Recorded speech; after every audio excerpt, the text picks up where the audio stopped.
When you're stuck in conflict, how do you step outside of the situation enough to identify ways that will break the patterns that are keeping you stuck? Today, you'll get some radical new ways to free yourself from the conflict in your life. Also, if you want to improve your communication results, please make sure that you've downloaded my free guide to my top 3 communication secrets. These 3 things are easy to put into practice, and they'll help you stay connected no matter how challenging the thing is that you're talking about. So to download the free guide, just visit neilsattin.com/relate or text the word relate to the number 33444 and follow the instructions.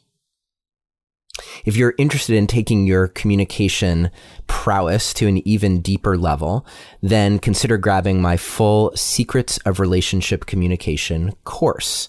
It's more than 3 hours of bite-sized video instruction, totally focused on all the ways that you can change the communication dynamic in your relationship. Your partner doesn't have to do anything different. This is all about leveraging the way that you communicate, which will change, and that will ultimately change the way that your partner communicates. So to join the course, just visit neilsattin.com/course, COURSE. Also, Relationship Alive couldn't happen without you.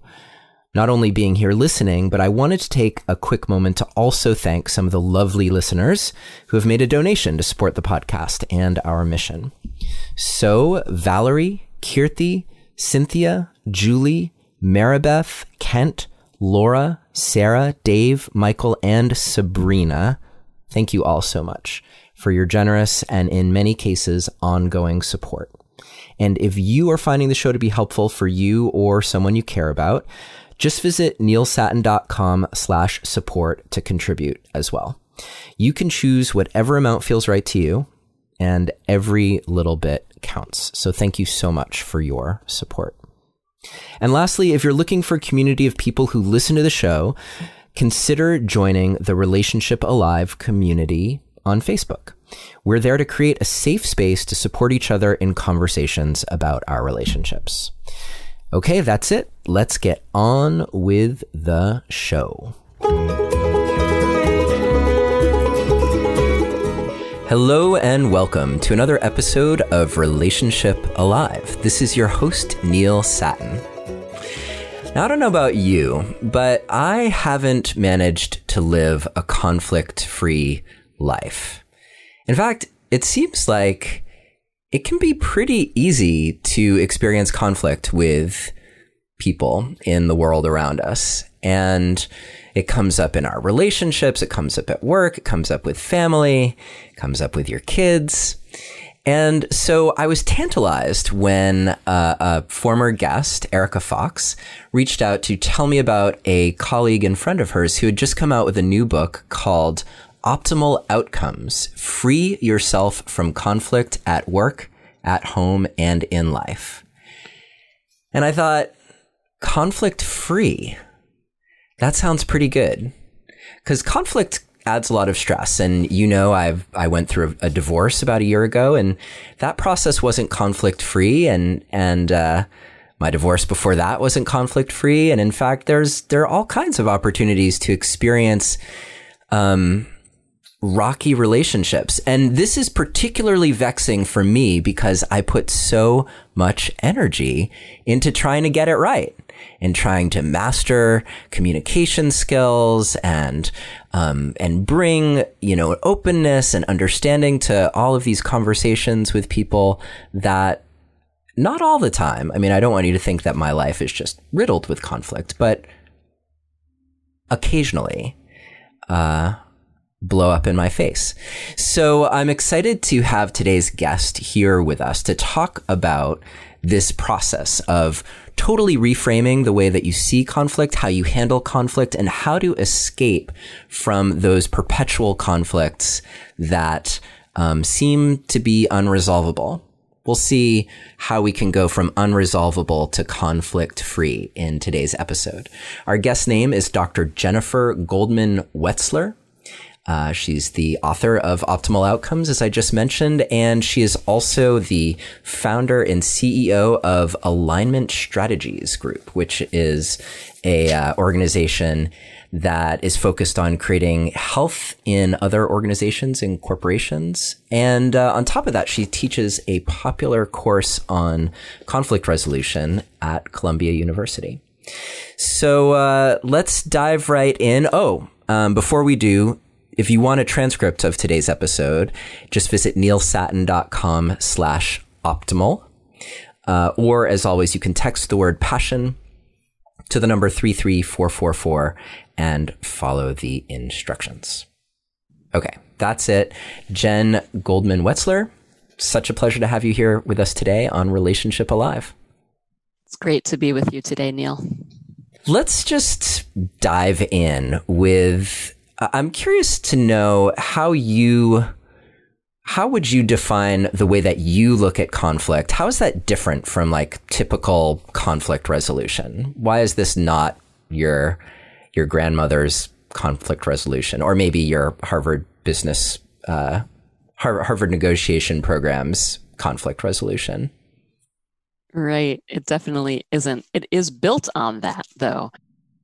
So my work in conflict freedom comes out of doing the work of conflict resolution with people on the ground in the Middle East, Israelis and Palestinians, with corporate leaders in pharmaceutical companies and healthcare companies and financial services, professional services. And at some point, about 5 years into doing that work, I noticed that conflict didn't always get resolved, right?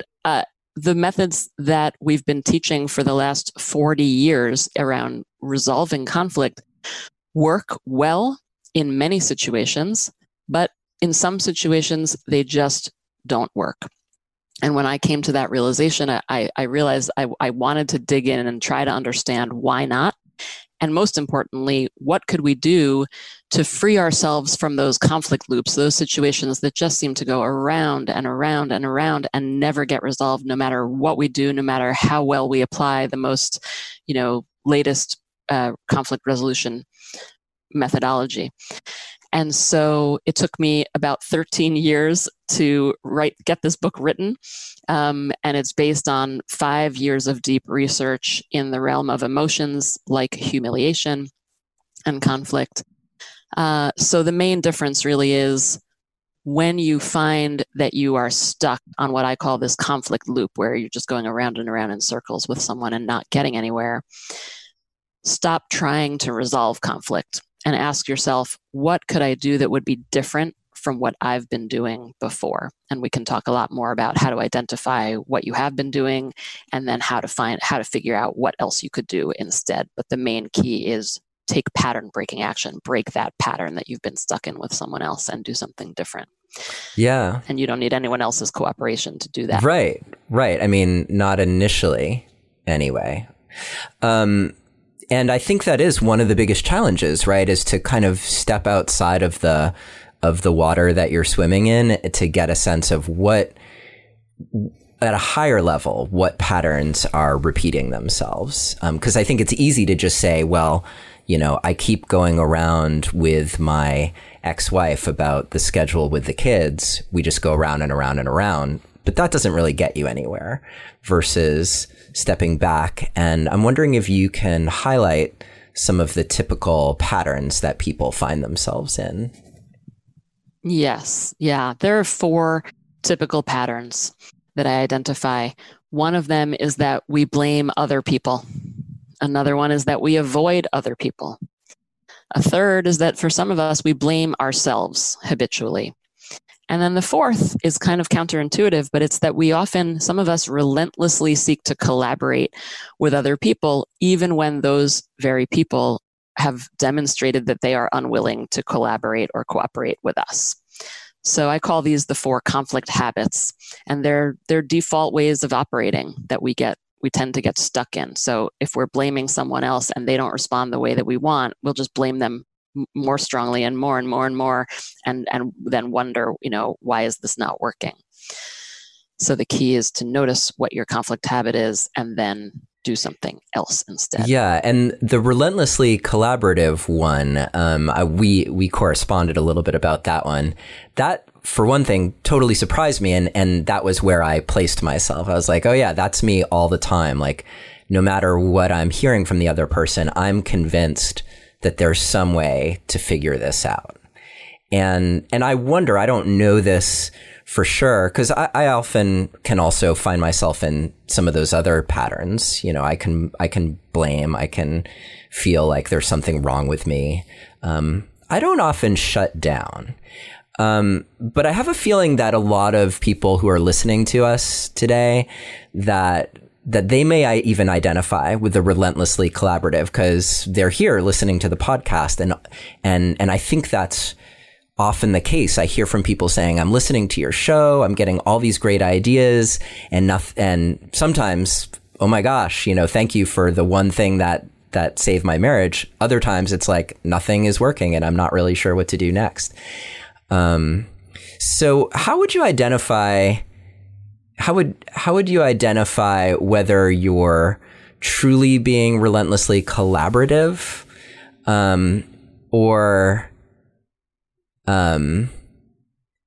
or actually secretly just like blaming others for like being stuck, and, you know, like you keep showing up to the ball game, but actually you're kind of unwilling to recognize the values that the other person is operating under.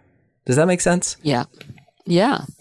Well, there's a quick and easy answer to your question, which is that people can take a short 7-minute free quiz online to find out what their conflict habit is, what their default primary conflict habit is. And they can go to optimaloutcomesbook.com/assessment, or just optimaloutcomesbook.com and then click on assessments at the top right of the website.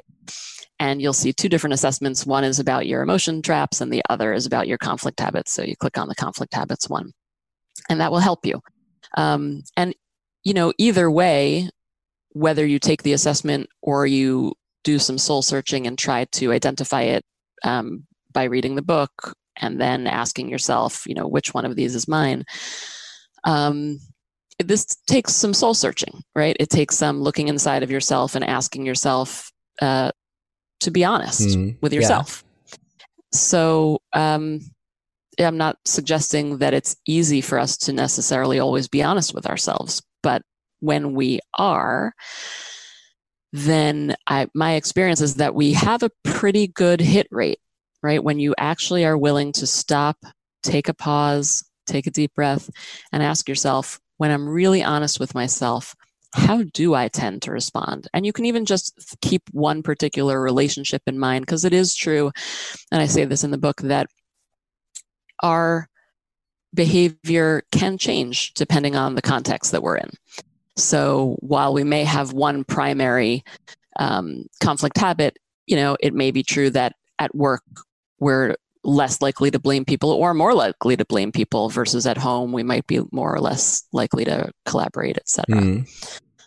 Yeah, and I think one thing that's interesting about that relentlessly collaborative approach is that it can be maybe easy to feel like, okay, well, I'm the one who's like trying to find solutions here. And so it was interesting to have that identified as yet another potential problem, that in fact, like being solution focused and continuing to show up may be part of that pattern that you need to break. Yes. And the reason why it became very clear to me through my research and also my practice with thousands of people over 20 years inside of organizations that relentlessly collaborate is sometimes a habit that keeps us stuck in conflict, is because I've seen so many leaders and teams who the only way they know how to operate with each other is that they're supposed to collaborate. And when it doesn't work, they don't know what else to do. And so instead of, for example, having a difficult conversation with someone, or letting someone go, or quitting, or saying, I'd like to be transferred off this team onto a different team, instead of having those kinds of really hard, again, inside of yourself, soul searching, and then difficult conversations potentially, people will just try to work it out. Meanwhile, wasting valuable time, money, energy, focus, all that goes down the drain. When, if they were willing to be honest with themselves and others, they could save themselves a lot of aggravation and time and money, etc. Yeah, we're skipping maybe a little ahead, but we'll come back.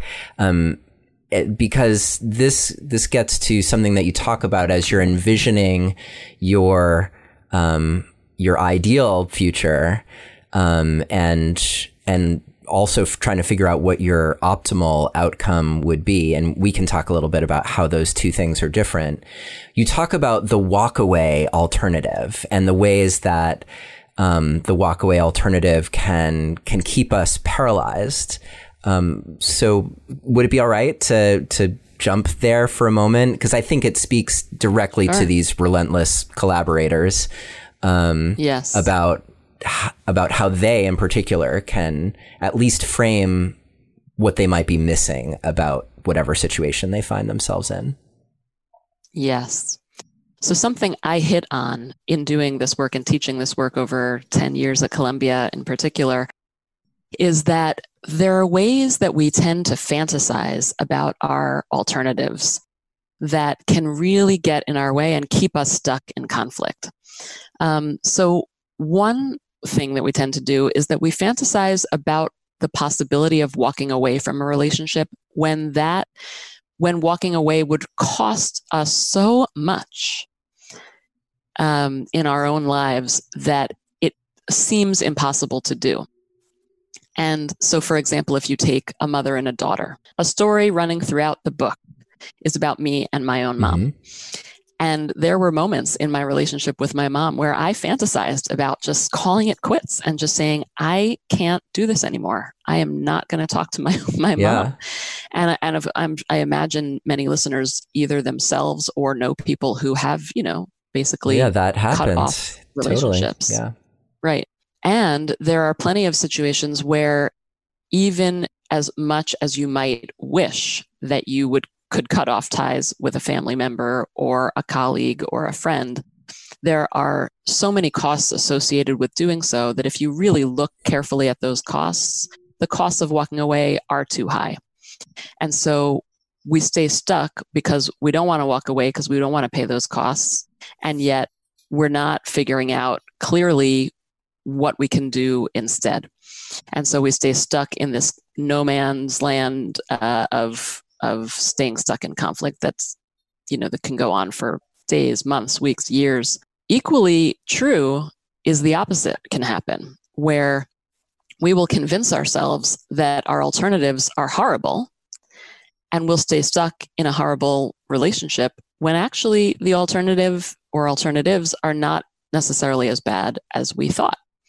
So I tell the story about a client of mine who was collaborating relentlessly with a few other of her colleagues, plus her CEO of her company, her boss at a healthcare company.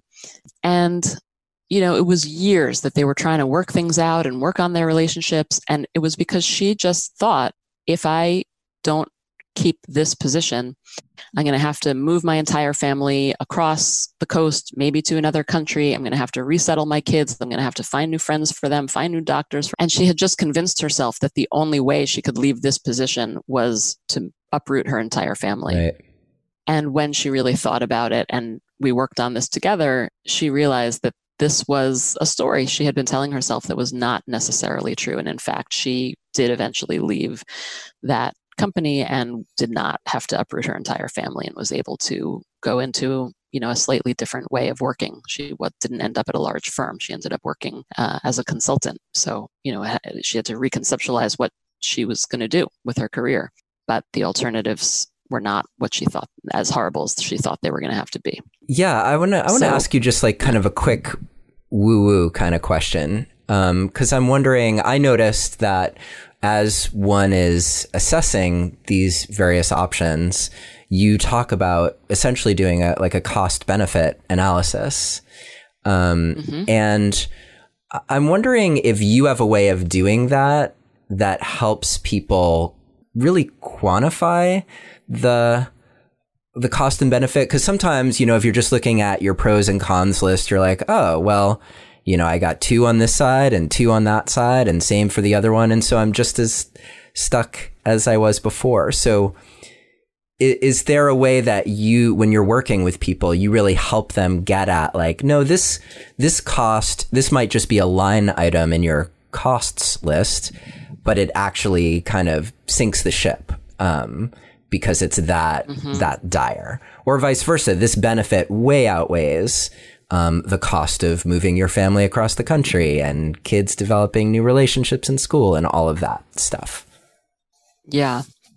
Well, in many ways, I think you might have just answered the question, which is that people do need to look honestly at their cost-benefit analysis. So the way that it works, and again, you can go on the website and there's a free resource at optimaloutcomesbook.com/resources.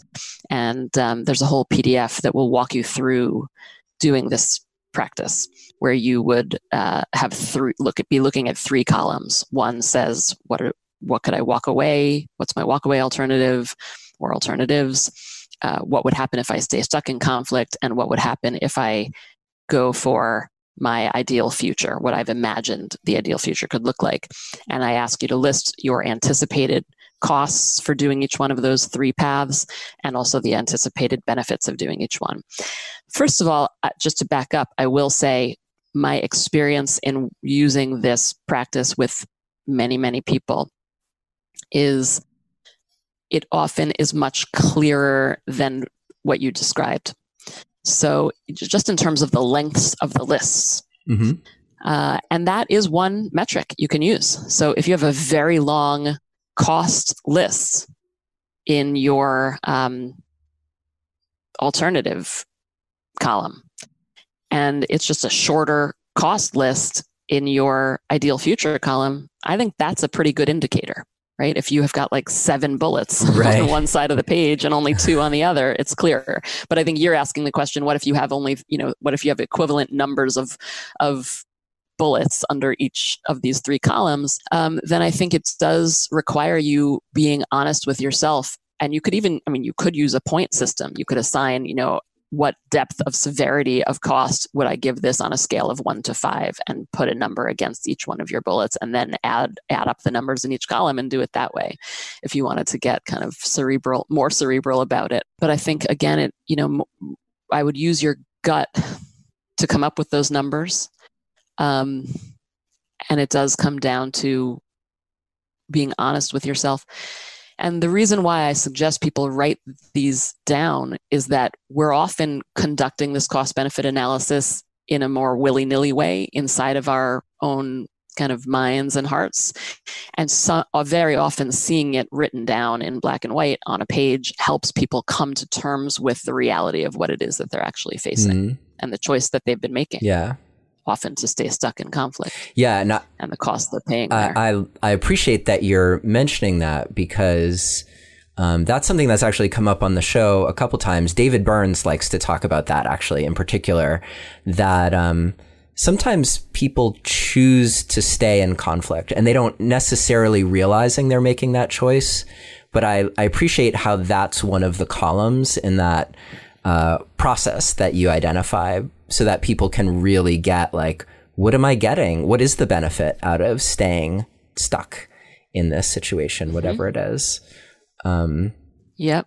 Yeah. And there can be real benefits. The problem is that there are often real costs as well. And we don't recognize that we're paying those costs every single moment of every single day. And so getting really clear with, oh, wow, I really am paying these costs. These other people are also paying these costs. This may not be worth it to me. Yeah. I could have a different way of being in this relationship potentially that doesn't get me all those costs, that doesn't have all those costs associated. Right. And actually, now that you mentioned the matrix and like assigning numbers, I think I've seen where sometimes people will, instead of adding them, they'll multiply. So it like gives you like an even more extreme sense of how the how the different options compare to each other. Addition, it might seem really subtle, but when you're multiplying, it makes it exponential. Right. So let's go back sort of to where we were. We were talking about the different ways of first identifying your own patterns, like how you tend to operate in conflict. We talked about being a blamer. We talk about taking kind of shame on yourself about the situation. We talked about avoiding and the relentless collaborator. I apologize to all of you who aren't relentless collaborators that I relentlessly stayed with that topic for a few extra minutes. One exercise that you talk about that I've never done before, but I used it to map out a conflict that I've been experiencing, and it was super helpful, was just that, actually drawing out a representation of the conflict. And there's some unique aspects of doing that I'd love you to talk about, because I think it's part of stepping outside of the bigger picture and seeing like all the different things that are influencing the conflict that you're in. So how would you go about that process of mapping out your conflict for that kind of clarity? Yeah. So I first learned about this mapping process from my advisor at Columbia, Peter Coleman. And it's very common in the dynamical systems world and networking systems worlds. So basically, mapping means putting down on a piece of paper. Just a great way to start is, who are the most obvious people involved in the situation? Don't worry yet even about what the people are concerned about, just who are the people? And then stretching it from there and asking yourself to get creative. Who else is involved? What's a second layer of people that might not be so obvious? And you want to draw circles and put lines between the circles of showing how these people are connected. So, for example, in my family, the most two obvious, in the example between me and my mom, the most two obvious people are myself and my mom. But then I've got to put down, my brother, my father, and then my current family, my husband and my two kids, and then, grandparents and aunt and uncle. And so the map keeps expanding. And then you want to get even more creative and ask yourself, what else could I put on this map that would help me understand this situation in a different way than I have before? So I've seen people put colors and, put a key in the map to show how people are related to each other or not, or where anger has been. So to show different emotions, you can either write the names of the emotions or, again, use colors or any other way to describe what kinds of emotions are going on. I've seen people put hearts and X's to show relationships that are loving versus relationships that aren't doing so well. Anything that you can put on your map that will help you describe the situation in a different way.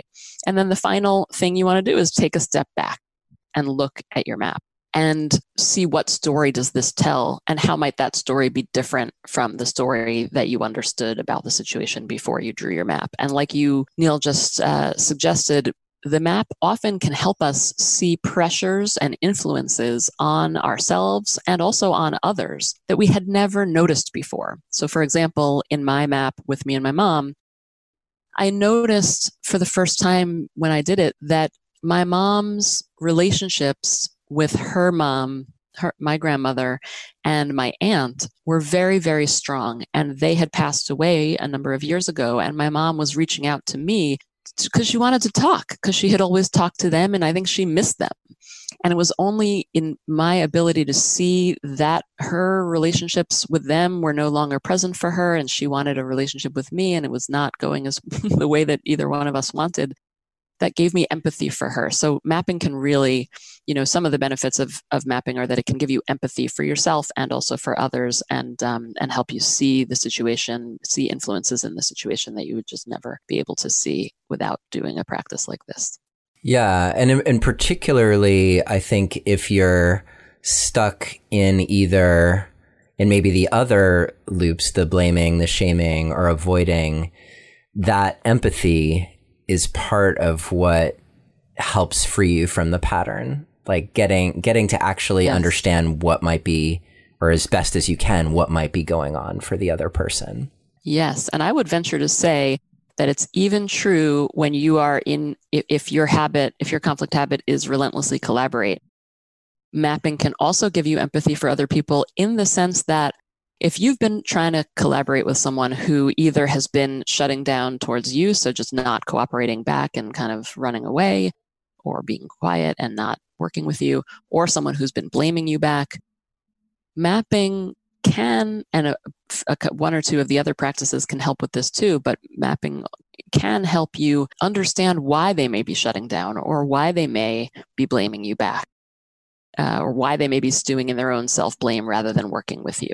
Right. And I found too, for me, that it helped me get a little bit beyond the, now I'm forgetting the term. Is it the fundamental attribution error? That idea that like when other people are acting in ways you don't agree with, then it means they're a bad person. Whereas when you do, it's like totally understandable. Am I getting that right? Yes. So there's something about the map that really helped me get past that for myself in the ways that I was characterizing certain things, certain behaviors of other people that I've been experiencing in a challenging way. Mm-hmm. Yeah, that's great. That is a very common outcome of doing the map. I'm glad to hear that happened for you. Yeah. And so the words that coming into my head right now is values. And I'm thinking about how that search for understanding a conflict on a deeper level brings us to trying to understand what's really driving us, and perhaps what's really driving the other person. And you talk about like your maybe you call them your ideal values, the values that are easy for you. But then you talk about shadow values and how those could be contributing to the conflict. So can you elaborate a bit on what a shadow value is and why that could be making our lives harder? Yes. So I distinguish between ideal values and shadow values. Ideal values are those things that we care about in life that we're proud to say that we care about. So these, for example, for myself, I'm looking at a list of my values that I put up on my desk. Things like healthy living, spirituality, love, adventure, leadership, making the world a better place. These are things I'm proud to tell you that I care about. And I do care about them. And that's in contrast to what I call our shadow values. These are things that we really care about in life that we are not proud to say that we care about, but that nonetheless do drive our behavior. And these, for some classic examples of shadow values, are things like status, power, recognition, financial security, safety, comfort. And, of course, depending on the person, one person's shadow value could be another person's ideal value and vice versa. And that all can have to do with how we were brought up and the messages we received from parents and sports coaches and religious leaders, et cetera, about what we value and what's okay to tell people that we value, right? I've seen people have an exercise I do in my class where I have students come up and list their values anonymously on big pieces of paper on the wall. And sometimes love will show up, for example, on both lists. Some people see love as a ideal value and others love as a shadow value. They were taught from a young age it's not okay to show or express love outwardly.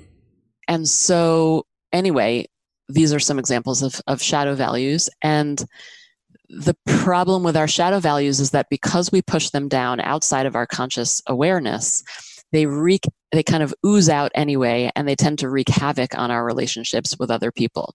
So if, recognition is something that I really want, but I'm not willing to admit even to my own self that I want it, my behavior can come out as, other people looking at me might say, gosh, she's really like, asking people to shine the spotlight on her. And it's like just coming across in this way that's very unpleasant for us. Or like, who does she think she is or whatever.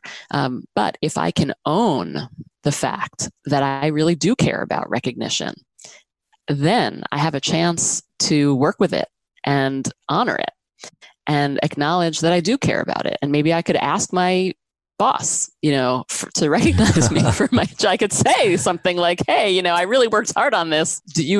What do you think about this? Does this project, meet your expectations? Or, I'm proud of the work this team has achieved, and I'd like to, have us all celebrate that in some way or some, once we can honor these shadow values, we have the ability to work with them.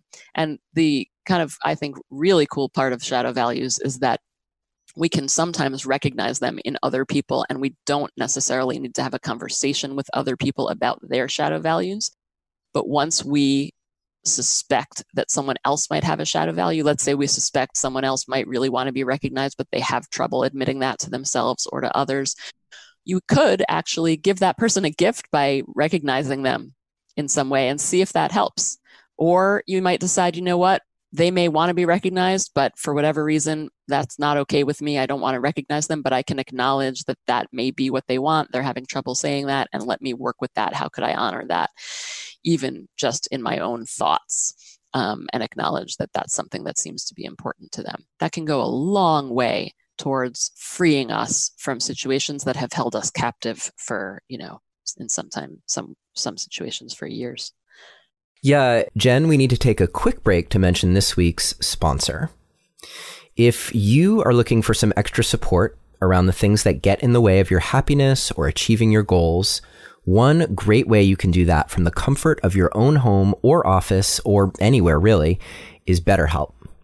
BetterHelp will assess your needs and match you with your own licensed professional therapist. You can chat via text with your counselor at any time, and you can schedule weekly video or phone sessions all without having to go anywhere. It's more affordable than traditional offline counseling, and financial aid is available. They also offer a broad range of expertise so that you can find the person most suited to helping you with your own unique situation. In fact, so many people are using BetterHelp that they're recruiting additional counselors in all 50 states. So whether it's conflict, depression, stress, anxiety, your relationship, whatever's up for you, try out BetterHelp to help you move past the places where you are stuck. To start living a happier life today, you can try BetterHelp, and you can also get an extra 10% off your first month as a Relationship Alive listener. Just visit betterhelp.com/alive and join over 1 million people taking charge of their mental health. Again, that's BetterHelp, HELP.com/alive. And thank you, BetterHelp, for your support of the Relationship Alive podcast and our mission to improve relationships everywhere. All right, let's get back to our conversation with Jen Goldman-Wetzler. You talk about starting with what is in terms of any conflict. And so what you've been talking about really makes me focus in on how, like, if we do have these shadow values that are not part of our conscious awareness, and that may be driving how we act, then it's like the perfect recipe for, this is going to sound obvious, but unconscious action, like in the way that you described someone for whom recognition was important. And so they were always seeking it, but not really willing to admit to themselves that's what they were doing, and how that could cause so many problems. I just think there are so many corollaries potentially in our lives around like the things we do or don't do and what's really driving those choices, and how when we get honest with ourselves, like I'm imagining the relief that recognition driven person might be feeling when they're finally like, you know what? This is important to me. And, there may be some work that they need to do around accepting that that's important to them because of its shadow nature. But it almost, I can imagine, would open their eyes to how they are being in the world in a way that, like, if you weren't willing to recognize that value, you wouldn't even see yourself that way. And then that bumps you up against that wall that you may have around how you are impacting other people and not being able to see yourself clearly. Yes. An integral part of the nature of shadow values is that we feel ashamed of them. And that's why we've pushed them down. So at some point along the way of our lives, someone somewhere or some cultural reference, something suggested, some way we got the message, it's not okay to value that value. So for me, an example is independence and autonomy. It's something that was always important to me, but somewhere along the way, I got the message, you got to be collaborative, you got to be a team player, you got to help out, and it's not okay to have boundaries. It's not okay to say no. It's not okay to do your own thing. Right. But this was a big problem for me because I like being independent. I like being autonomous and setting my own schedule. Yeah. And, so I think the thing about the shame is that when we can bring these shadow values to the surface and acknowledge them and notice that for me, that may bring a lot of shame, but there may be someone listening to us having this conversation right now who's like, what do you mean? Like, why would that be such a big deal? Who cares? Because for them, they never did get that message that being independent or autonomous was a bad thing or a problem. And for me to know that and recognize there are plenty of people walking around planet Earth for whom, independence and autonomy is not bad, I can then draw strength from that and find the courage and the ability to say to my mom, Mom, I love you. I want to talk to you. And right now is not a great time. How about, tomorrow at 2:00? And learn how to have a different way of operating out of that. Let go of the shame. Yeah.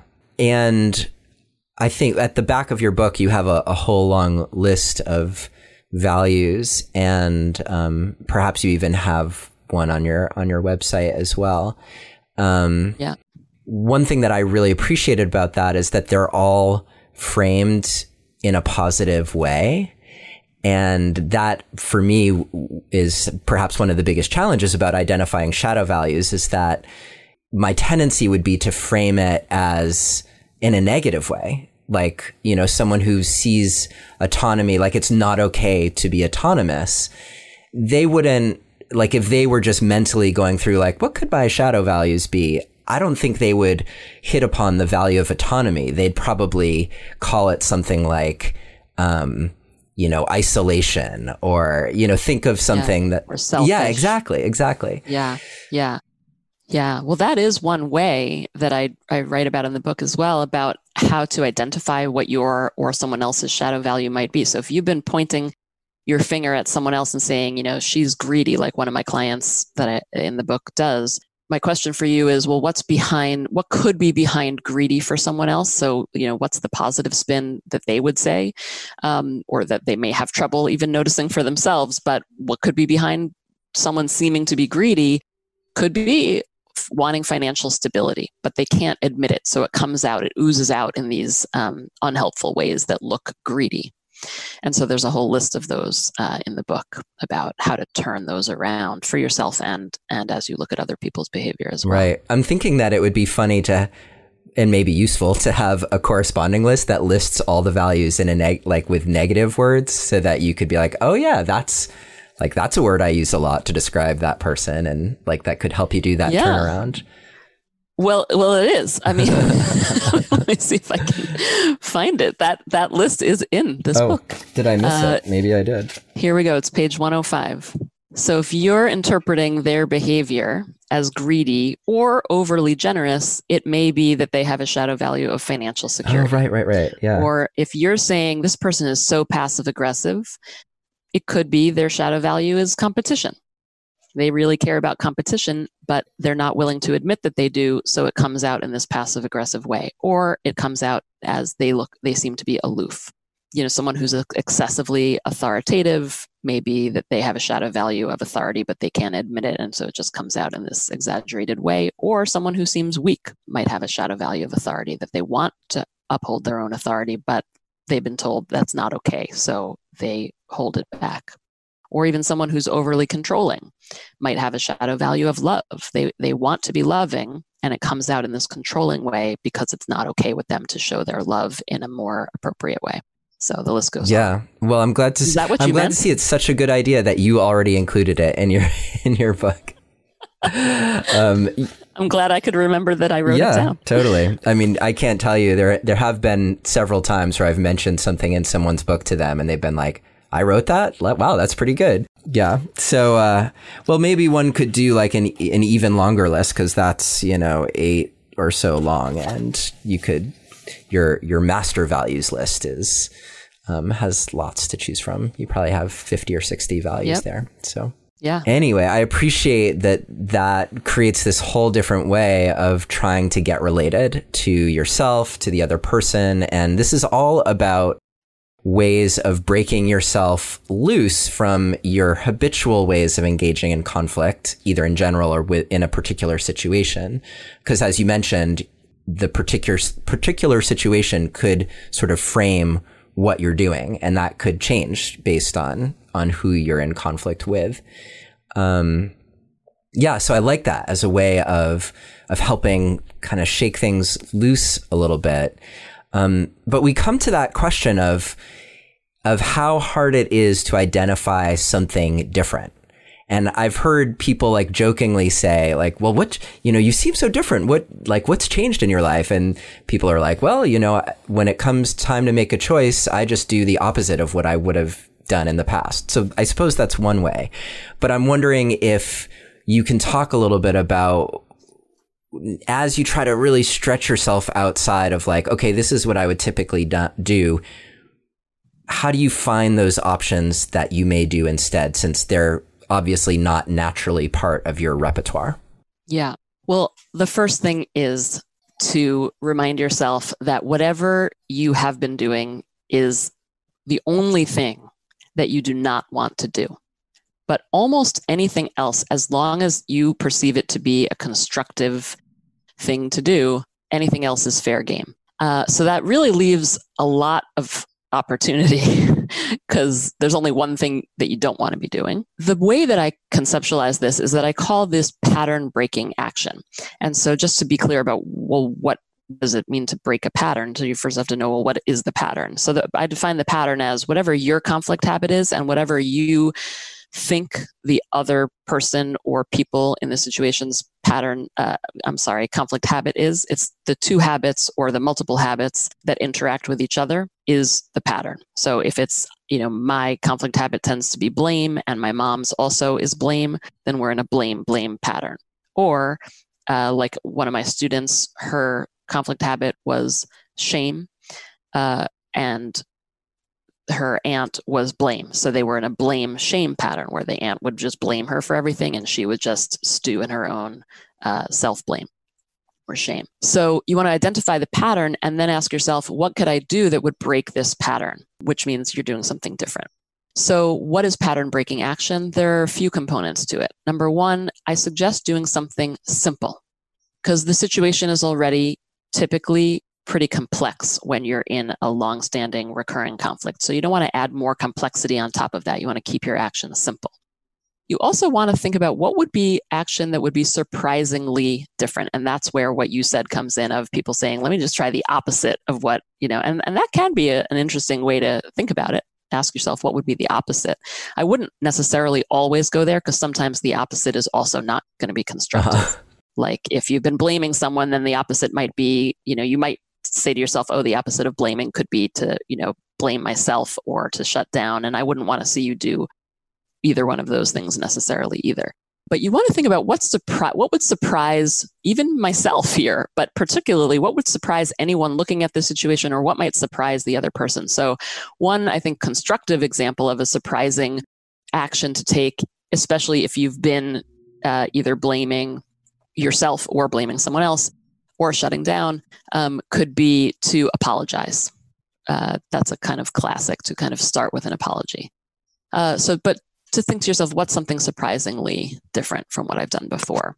And then the other thing that I advise about pattern breaking behavior is that you want to think about it as a series of steps. So keep them simple, but have each one build upon the one that came before it.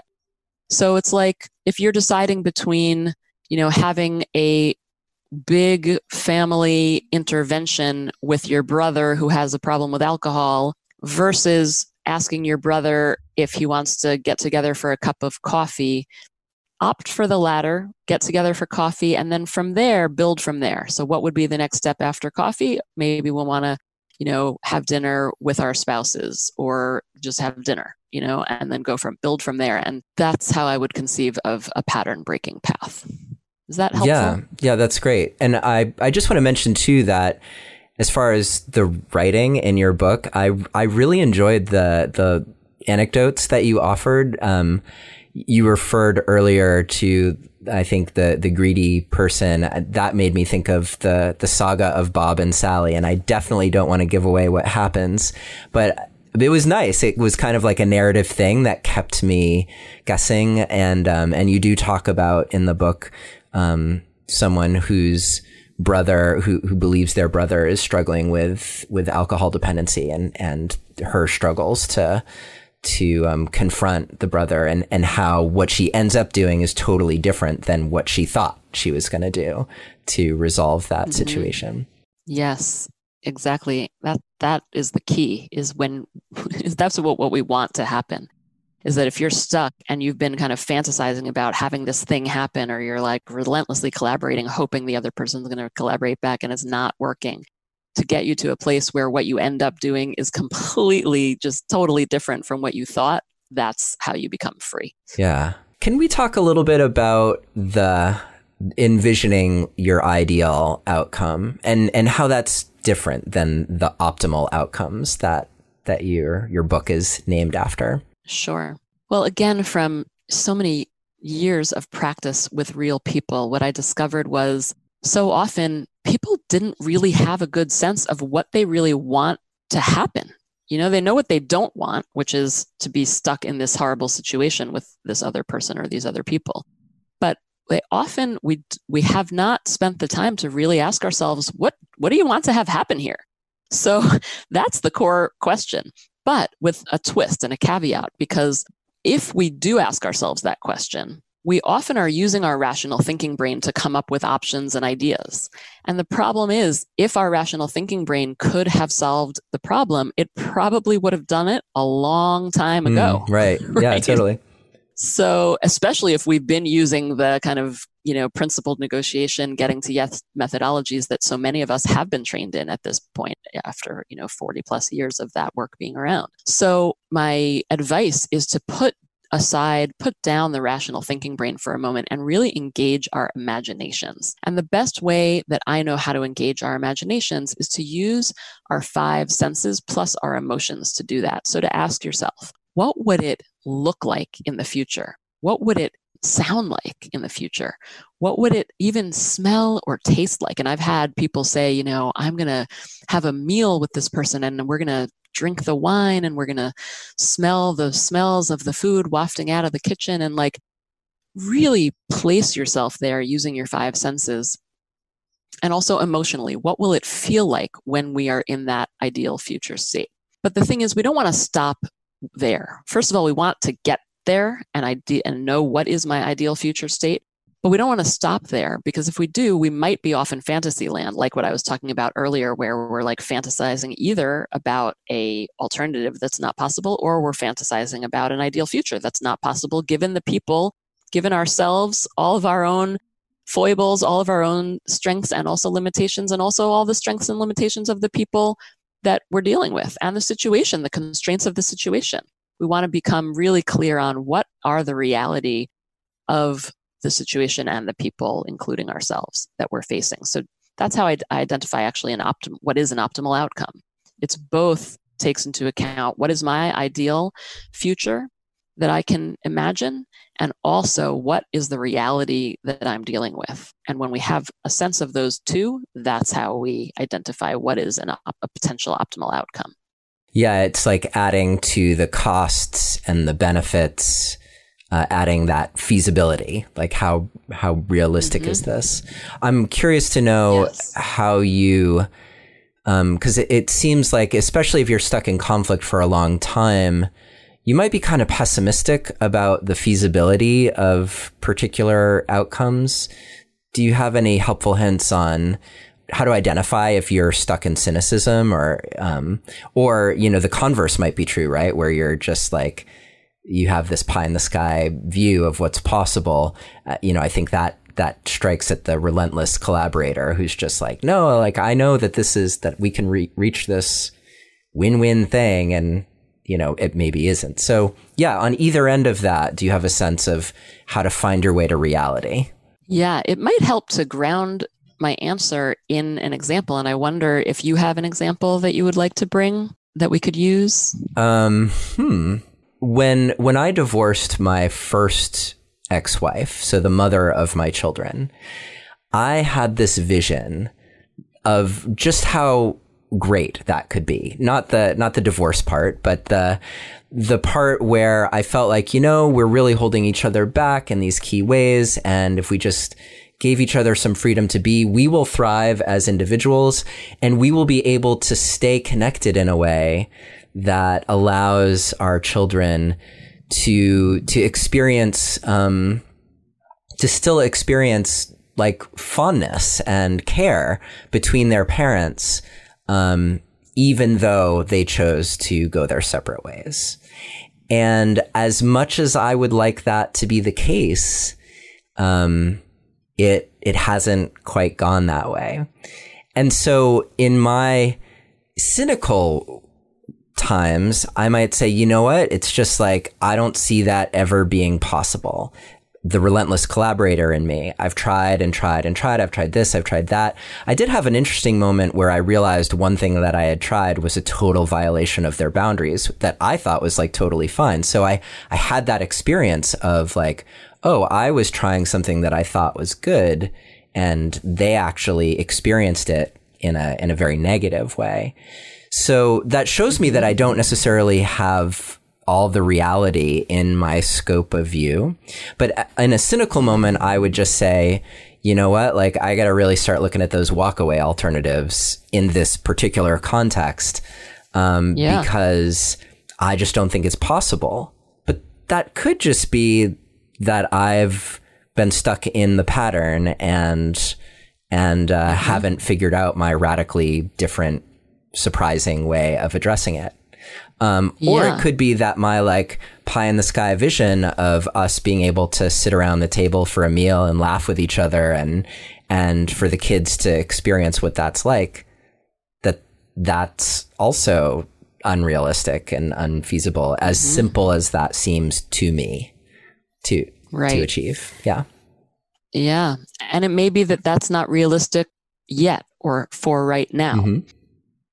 And that, coming to terms with that reality might be the most important thing that you can do right now, right? To acknowledge that the image that you had, or the imagination, the imagined future that you had, may not be possible right now or possibly ever.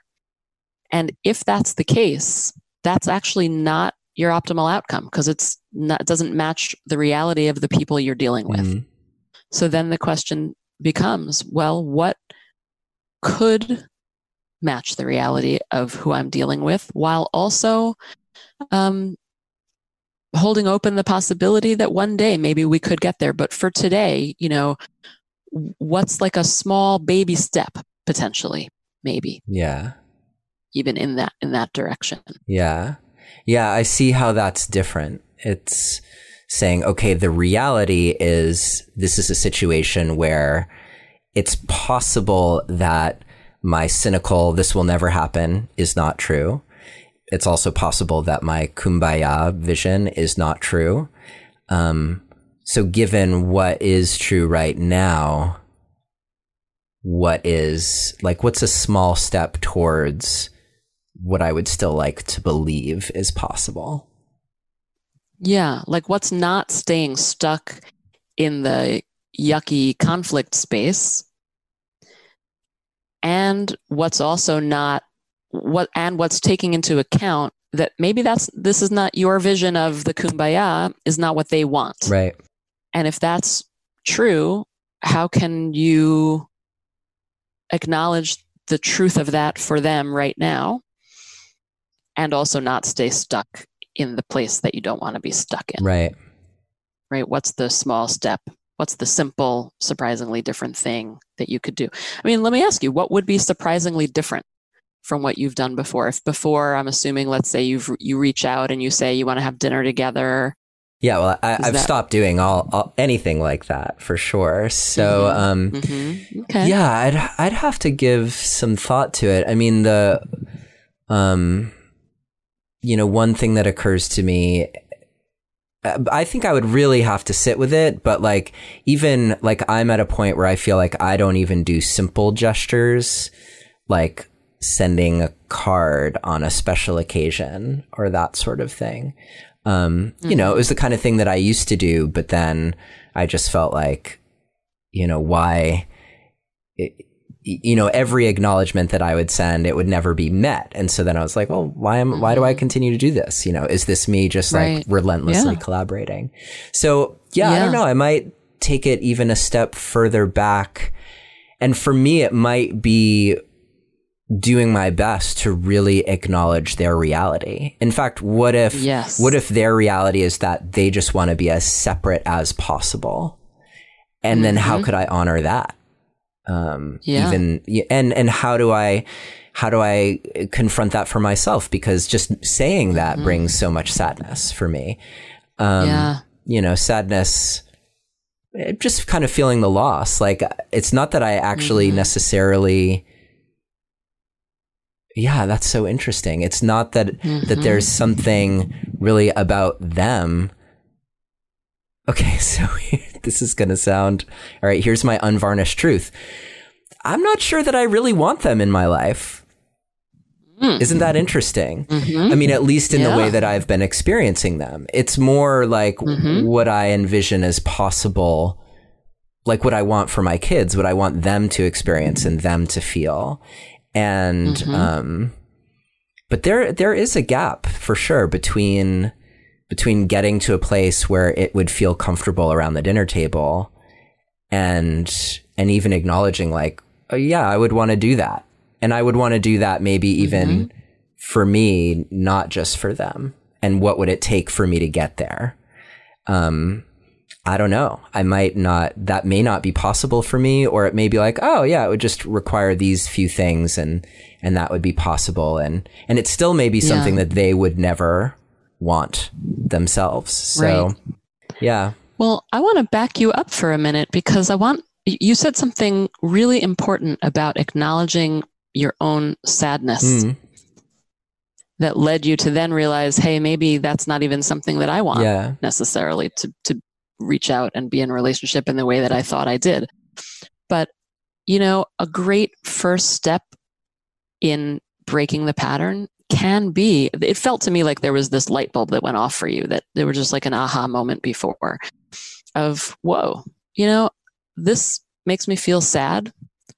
And so I, Jen, just want to offer you, Neil, the opportunity to just sit with the sadness. Yeah. And also sit with that realization of, hey, maybe I don't want this as much as I thought, this kind of idealized future as much as I thought I did, given who they are, given how they've been responding to me. Yeah. And that in and of itself, if you are able to sit with that potentially uncomfortable feeling of, wow, I feel sad.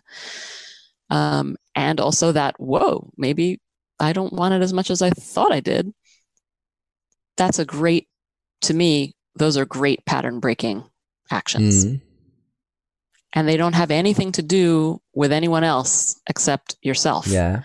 But I can pretty much guarantee you that your behavior towards other people in the situation, them, your kids, will be different as a result of you doing just being with what you just uncovered. Yeah.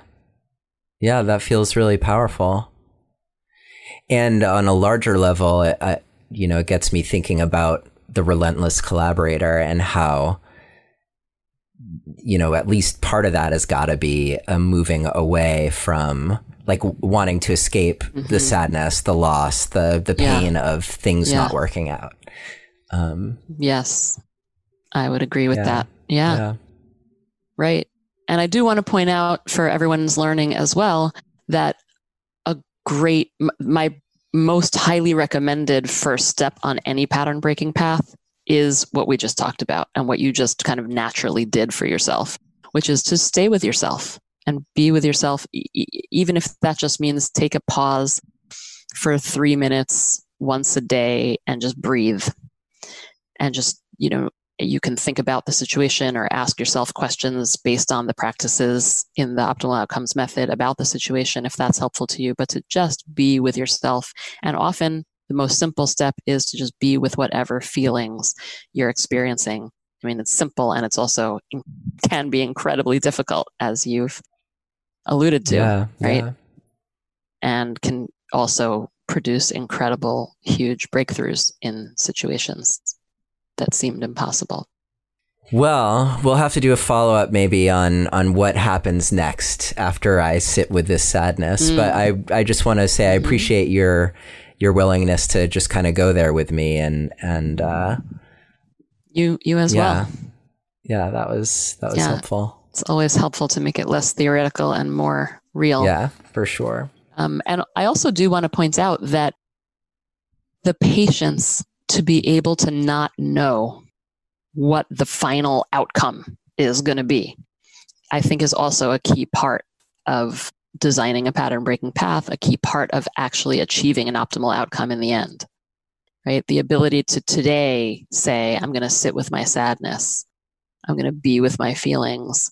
And I don't know whether 5 years from now, I might be able to be having, coffee with them and my kids at the same time.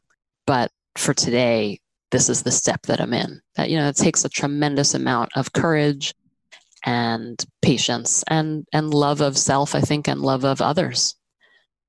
Yeah. So kudos to you for thanks, Jen, being prepared to go there. Yeah.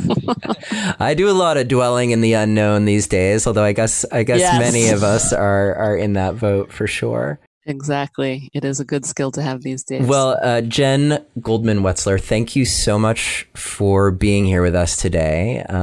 It's been, we did kind of it felt like almost like a spiral version of your book, where we kind of started at the beginning, went to the end, and kind of worked our way around down to those core emotional experiences that are driving so much of what we do or what we don't do.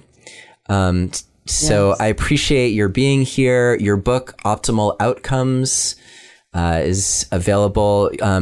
Do visit Jen's website, which is optimaloutcomesbook.com, where I got that right? You sure did. So you can take that assessment that Jen mentioned. There's another one there about the emotional traps that you tend to fall into. And then there are lots of kind of supplementary pieces from the book itself that are there as well. So definitely check that out, as well as Jen's other work.